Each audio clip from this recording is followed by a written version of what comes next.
नमस्कार, हमारी खास पेशकश मनोकामना पूर्ण सावन में आप सबका स्वागत है। आप सबके साथ मैं हूं प्रियंका राय। सावन का महीना बहुत पवित्र होता है।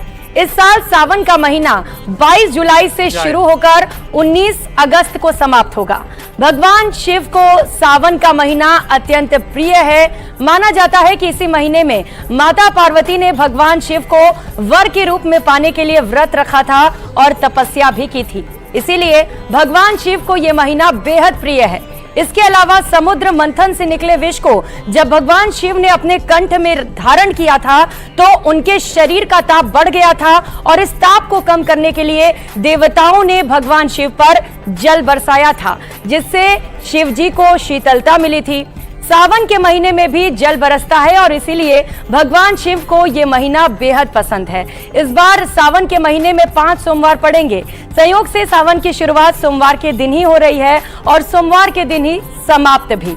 सावन के महीने में कैसे करें पूजा, कैसे भोले को प्रसन्न करें, क्या करें कि मनोकामनाएं पूर्ण हो, मनचाहा वर कैसे मिले, क्या करें क्या ना करें, क्या है पूजा विधि, क्या है संयोग, राशि के अनुसार कौन से उपाय करें, तमाम सवाल जानेंगे। हमारे साथ खास मेहमान यहाँ पर जुड़े हुए हैं। ज्योतिषाचार्य हमारे साथ जुड़ी हुई हैं करिश्मा कौशिक जी, स्वागत है आपका करिश्मा जी।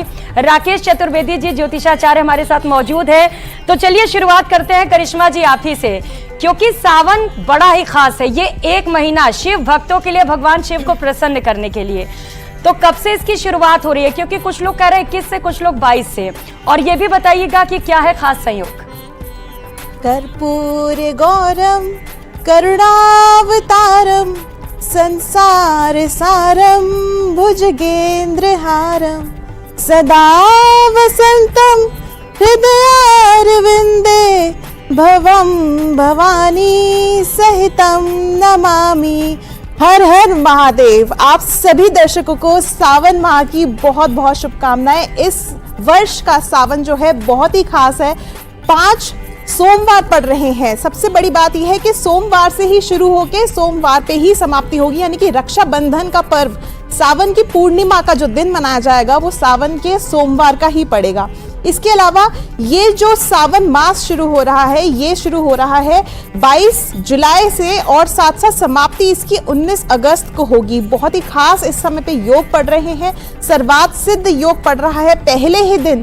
तो अगर आप किसी भी तरह की मनोकामना को पूर्ण करना चाहते हैं तो इस महीने में आप कर सकते हैं। भगवान तो भोले हैं और शंकर जी की उपासना किसी भी तरीके से की जाए उनको प्रसन्नता जरूर मिल जाती है। चाहे आप साधारण तरीके से करें, चाहे आप बहुत ही ज्यादा एक अच्छी प्रस्तुति के साथ करें, वो प्रसन्न जरूर हो जाते हैं। तो चाहे आपके वैवाहिक जीवन में परेशानी आ रही है, चाहे कोई भी आपको दिक्कत हो रही है, चाहे बिजनेस, व्यापार, आपका लव रिलेशनशिप या संतान संबंधित कोई भी चीज या नौकरी से संबंधित कोई भी चीज अगर आपको सता रही है तो ये सावन के महीने में आप हर एक परेशानी से छुटकारा प्राप्त कर सकते हैं। अब करिश्मा जी कह रही हैं चूंकि राकेश जी की चाहे सिंपल पूजा करिए या फिर बहुत विधि विधान के साथ भगवान शिव खुश हो जाते हैं। निश्चित तौर पर भगवान शिव सभी को प्रिय भी हैं, लेकिन किस तरीके से खास पूजा अर्चना करें, क्या है खास महत्व इस दिन का?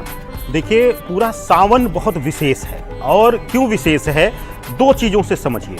महाकाल कहा जाता है, यानी कि काल की गति पर अगर कोई नियंत्रण रख पाता है तो वह महाकाल है।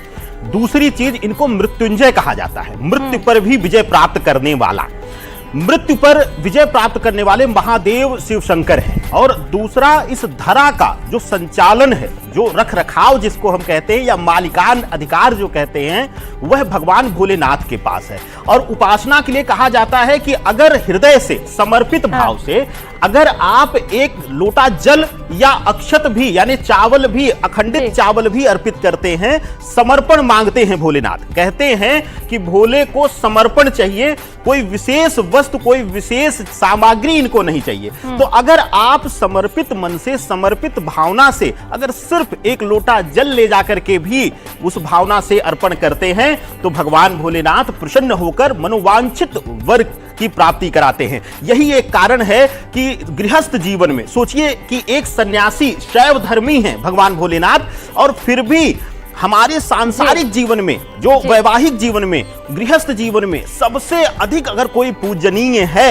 तो वह भगवान भोलेनाथ हैं। मनवांछित वर प्राप्त करने के लिए विशेष करके कन्याएं इनका निरंतर व्रत करती हैं, निरंतर इनके लिए तप करती हैं। तो इस धरा पर अगर कुछ भी मूल चीज की प्राप्ति आपको करना है तो बस समर्पित भाव, समर्पण होना चाहिए। ले जाकर के आप अपने आप को बस हृदय से, कहते हैं कि भगवान भोलेनाथ के लिए कहा गया है कि पुष्प ना मिले, गंगा जल ना मिले, बस आप अपनी हथेली लेकर के समर्पण भाव से कहिए कि यह गंगा जल समतुल्य है और यह पुष्प है आपका प्रिय, तो वह भी पुष्प समझ करके भगवान शिव का दुग्ध से भी अभिषेक करते हैं, इसका भी बड़ा ही विशेष महत्व है।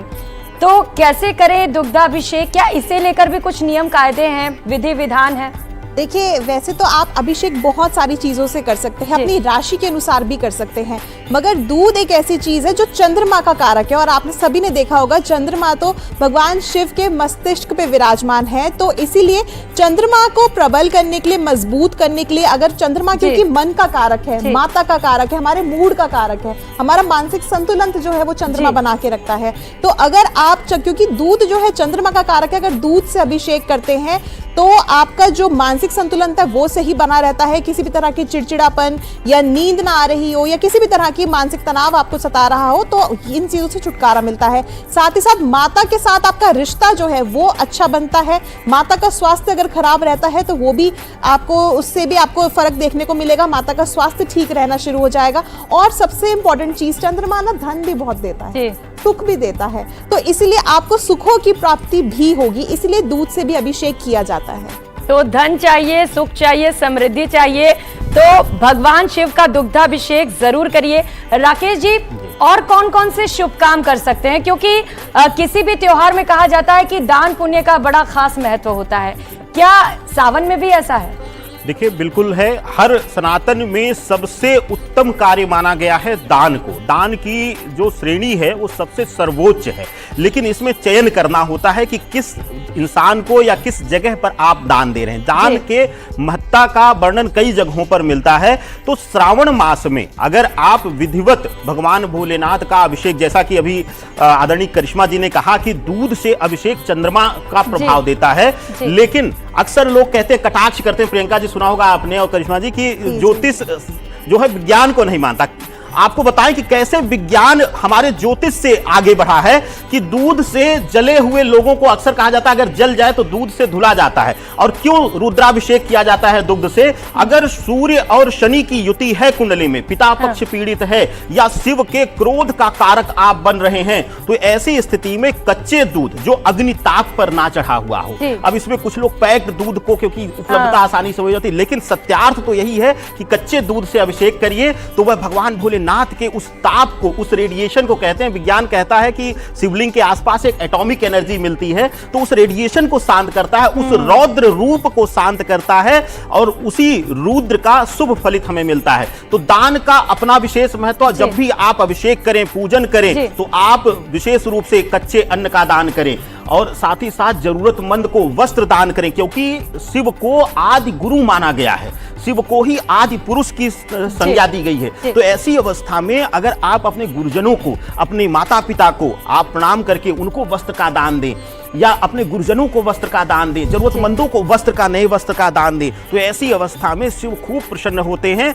और हर प्रकार से आपकी मनोइच्छा पूर्ण करते हैं। तो दान पुण्य जरूर करिए। और पंडित जी, चूंकि आपने बताया कि कच्चे दूध से अभिषेक करना है, आजकल देखते हैं कुछ लोग पैकेट से ही सीधा भगवान को दूध चढ़ाते हैं, ये ठीक है क्या? देखिए, बहुत बड़ा दोष है और कुछ जगहों पर अभी, जैसे कि हालांकि हमने सुना है आप लोगों के चैनलों के माध्यम से ही कि महाकाल उज्जैन में वहां पर बैन कर दिया गया है, वहां पे रोक दिया गया है। क्यों? क्योंकि जब दूध की क्वालिटी, वह जो गौशाला से निकलता है, जब गौदुग्ध होता है देसी गाय का, वह बहुत पुनीत माना जाता है और उसमें औषधीय गुण है, तो उससे जब हम अभिषेक करते हैं तो वह उसका लाभ हमें मिलता है। और आजकल आप लोग देखे होंगे कि लोग कोसते हैं कि अरे हमने पूजा किया, हमने अनुष्ठान किया, उसका फल नहीं मिला। क्यों मिलेगा फल? जब आप सही विधान से किसी को भोजन नहीं देंगे, आप किसी को बुलाइए और बासी भोजन करा करके छोड़ दीजिए, कितना संतृप्त होगा। तो इसी प्रकार से भोलेनाथ के साथ भी है कि आप प्रयास करिए कि शुद्ध कच्चे दूध से करिए, और ना मिल पाए तो पैक दूध का व्यर्थ मत करिए। आप उसको वहां पर कुशा युक्त जल, यानी कि जल में कुशा डाल लीजिए या कुशा पीस करके उसको छान करके उसमें जल ले लीजिए और उससे अभिषेक करिए। तो वही पुनीत जो है वह कर्म आपका समझा जाएगा, जो गौ से आप। ब्रेक के बाद आप सभी का स्वागत है। चूंकि सावन के महीने को लेकर बातचीत हो रही है, भगवान शिव को कैसे प्रसन्न करे, इसे लेकर सवाल जवाब हो रहा है, तो ऐसे में यह भी जरूरी है कि कुंवारी कन्याओं का भी जिक्र किया जाए, क्योंकि कई कन्याएं परेशान हैं। सवाल है उनके मन में कि आखिर शादी क्यों नहीं हो रही है। करिश्मा जी, बड़ा खास होता है सावन का महीना कुंवारी कन्याओं के लिए, उनके लिए पूजा के क्या विधि विधान है जिससे कि उन्हें बढ़िया वर मिल सके? देखिए, अगर आप ये सोच रहे हैं कि जो 16 सोमवार के व्रत हम कब से आरंभ करें, तो सावन एक ऐसा महीना है जिससे आप आरंभ कर सकते हैं। 5 व्रत तो आपके यहीं पे ही संपन्न हो जाएंगे, बाकी के आगे आप कर सकते हैं। तो एक तो आप 16 सोमवार के व्रत रखना आरंभ कर सकते हैं। दूसरी चीज, सुबह उठ करके आपको स्नान करना बहुत जरूरी है, और ये ऐसा नहीं कि सिर्फ कुंवारी कन्याएं, ये हर एक व्यक्ति के लिए है कि सुबह उठ के स्नान करके स्वच्छ वस्त्र धारण कर लें और डेली नियमित रूप से जो है आप शिवलिंग पर जल जरूर अर्पित करें। अगर दूध नहीं है, जैसे अभी पंडित जी बता रहे थे, अगर दूध नहीं है या किसी भी अन्य तरह की आपको परेशानी है, तो केवल आप जो है भाव के साथ जल भी अर्पित कर सकते हैं। गंगा जल मिला लें तो बेहतर रहेगा, कुशा मिला लें तो और बेहतर रहेगा। इसके अलावा जो है आप बेल पत्र और साथ साथ धतूरा ये सब जरूर अर्पित करें। महादेव की पूजा आराधना जरूर करें। इस दौरान जो है शिव चालीसे का पाठ जरूर करें। शिव चालीसे का पाठ एक ऐसा पाठ है जो आपको हर तकलीफ से छुटकारा दिलाता है। शिव चालीसे का पाठ करने से ही आपके मन में जितने प्रश्न होंगे वो सभी के उत्तर आपको मिल जाएंगे।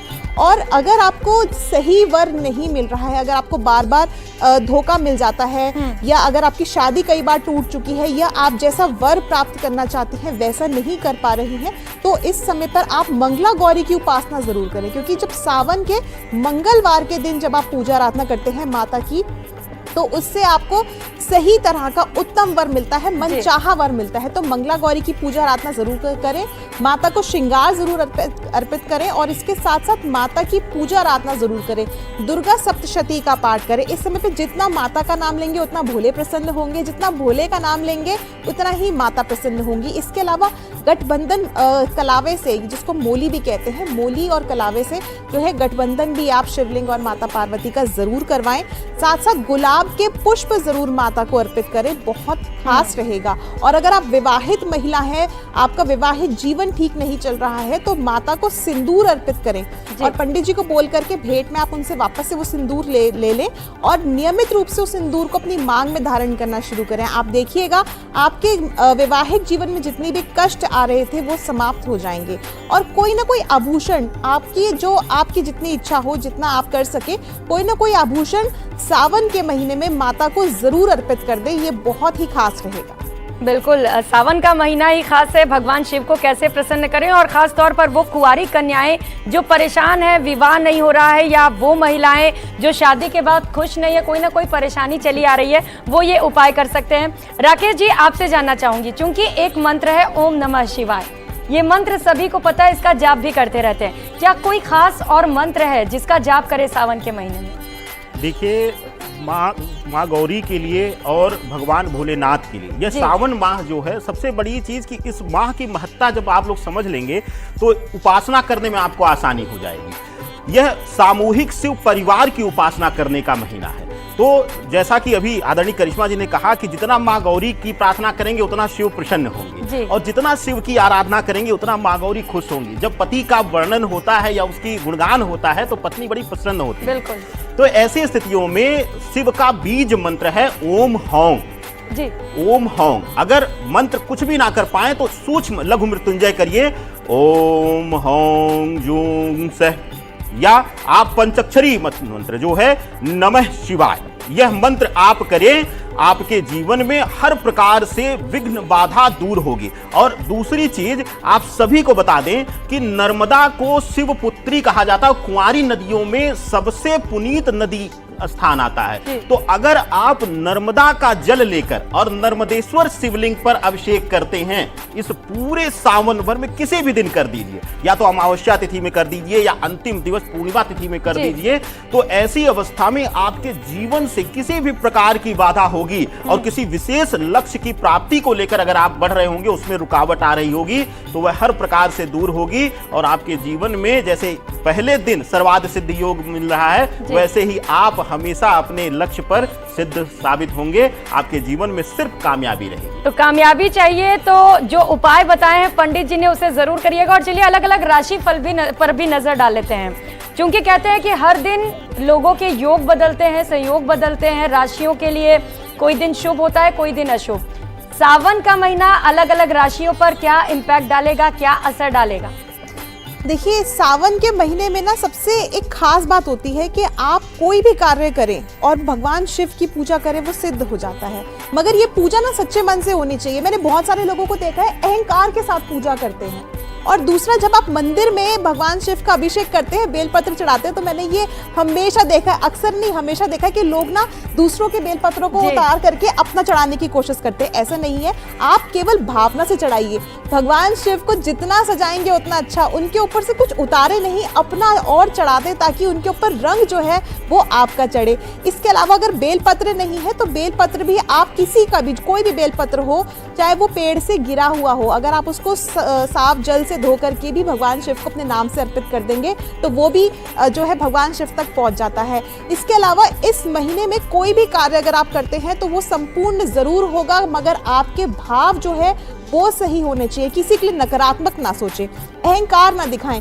इसके अलावा इस समय पे अगर शनि से संबंधित कोई भी दोष चल रहा है, शनि की अढ़ैया है, शनि की महादशा है, या शनि आपका जो है 6, 8 और 12 भाव में है, तो कहीं ना कहीं जितनी भी परेशानियां हैं आपको अगर उससे मिल रही हैं, तो कहीं ना कहीं ये भी आपको इन सब चीज़ों से भी छुटकारा मिल सकता है, क्योंकि भगवान शनिदेव के गुरु भगवान शिव भी माने गए हैं। तो इसीलिए जो है अगर आप भगवान शिव की उपासना करते हैं, शिवलिंग पर अगर आप जो है शमी के पत्ते अर्पित करते हैं, जो कि एक तरह से हम शमी के पत्तों का जो कहीं ना कहीं कनेक्शन देखते हैं वो शनि से देखते हैं, तो आपके शनि से संबंधित भी परेशानियां हल हो जाती हैं। बहुत सारे लोग कहते हैं राहु से संबंधित पीड़ा है।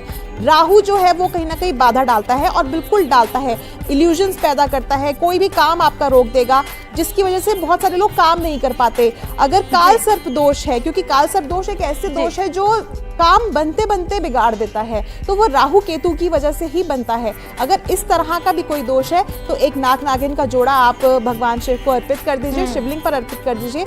और खास तौर से सांप जो उनके सर्प हैं उनको जो आप जल जरूर अर्पित करें, ताकि आपके जीवन में चाहे राहु केतु से संबंधित दोष हो, चाहे चंद्रमा से संबंधित दोष हो, चाहे शनि से संबंधित कोई भी दोष हो, ये उपाय जरूर करिएगा। जो दिक्कतें आ रही हैं आपकी जिंदगी में वो खत्म होंगी, खुशहाली आएगी निश्चित तौर पर।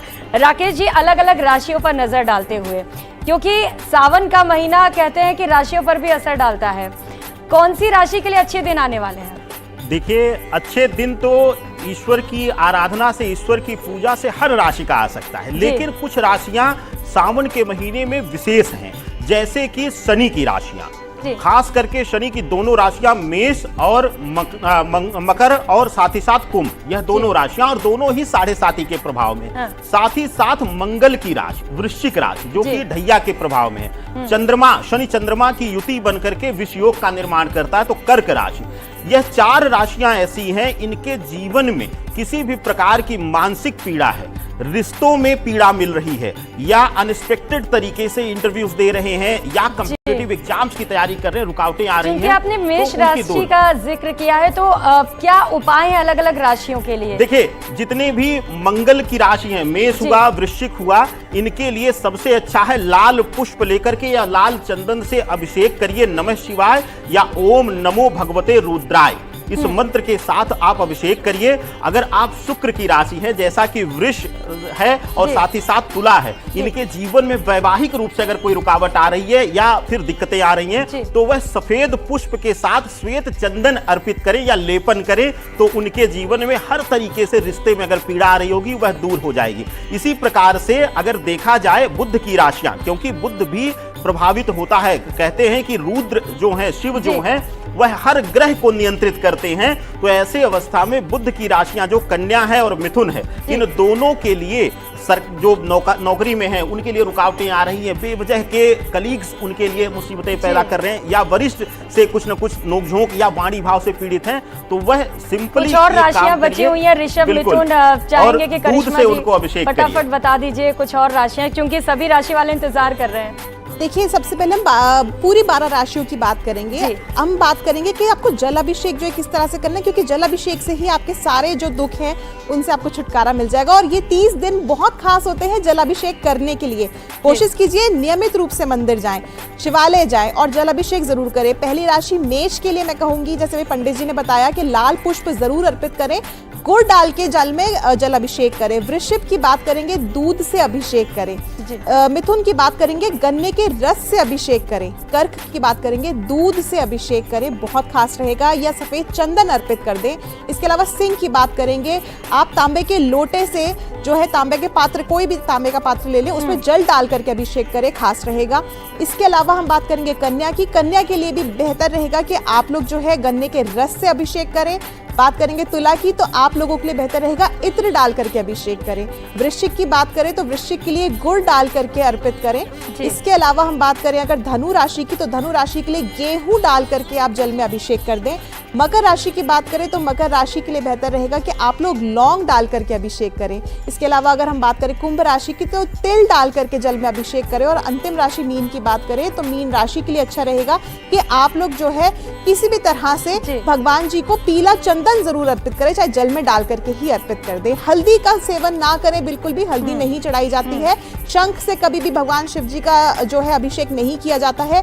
कोशिश करें कि आप केवल तांबे के पात्र से, मिट्टी के पात्र से ही अभिषेक करें। राकेश जी, मिथुन और कर्क पर भी जरा नजर डालेंगे, उनके लिए क्या खास उपाय है? देखिए, मिथुन और कर्क दो राशियां ऐसी हैं जो ना चाहते हुए भी शनि से पूर्ण प्रभावित रहती हैं, और अष्टम रुद्र कहा गया है शनि को। तो ऐसी अवस्था में यह दोनों राशियों के लिए सबसे अच्छा है, जो खास करके इनको मिलता है अनएक्सपेक्टेड तरीके से मानसिक तनाव, चाहे वह कार्यस्थल हो, चाहे वह इनके पर्सनल जीवन में हो, तो कहीं ना कहीं व्यक्तिगत रूप या फिर प्रोफेशनल रूप से यह हमेशा कुछ न कुछ उलझे हुए रहते हैं। तो ऐसी स्थितियों में अगर आप, जैसे कि आपने कहा कि मिथुन राशि वाले विशेष रूप से यहाँ पर जो है वह अभिषेक करे कुशा से, कुशा युक्त जल से, या कुशा उन पर अर्पित भी कर सकते हैं। तो ऐसी अवस्था में उनसे प्रभु प्रसन्न होते हैं। और कर्क राशि वालों के लिए सबसे उत्तम माना गया है कि जल में वह शनि की पीड़ा भी शांत करें, और जिसकी कुंडली में अगर शनि चंद्रमा की युति है तो उसके लिए विशेष उपाय हो जाता है कि जल में हल्का सा काला तिल डाल ले और उसी से अभिषेक करिए, अद्भुत रहेगा। कुंभ के लिए देखिए, कुंभ ऐसी राशि है, कुंभ को आप लोगों ने देखा होगा कि विगत 3 वर्षों से लगातार या किसी न किसी विषय पर उलझे हुए, खास करके कानूनी विषय। ऐसे स्तर पर जब भी कानूनी विषयों में हम रहते हैं तो 2 चीजों का मिश्रण करिए। पहला कि आप वहां पर शहद से अभिषेक कीजिए, और शहद के बाद वहां पर उनको चंदन लेपन जरूर करिए, या चंदन के इत्र का लेपन करिए, तो उससे पूर्णतया सुख प्राप्ति। तस्वीरें देखकर समझा जा सकता है कि पूरे गिर सोमनाथ में सैलाब किस कदर तबाही मचा रहा है। प्राची तीर्थ पर मौजूद माधव राय मंदिर बाढ़ में समा गया है। ऊपरी इलाकों में हो रही बारिश की वजह से सरस्वती नदी में जबरदस्त तूफान है। बाढ़ का पानी अपनी सीमा से कई मीटर की ऊंचाई पर बह रहा है, जिस वजह से यहाँ लोग डरे सहमे हैं। दावा किया जा रहा है कि एक ही दिन में हुई 6 इंच बारिश ने सब कुछ डुबो कर रख दिया है। शॉपिंग कॉम्प्लेक्स से लेकर घरों तक पानी ही पानी नजर आ रहा है। पंपिंग सेट से पानी को निकालने की कोशिश भी हो रही है, लेकिन बारिश इतनी ज्यादा हो रही है कि सारी व्यवस्थाएं सड़क पर उमड़े सैलाब के साथ बह गई हैं।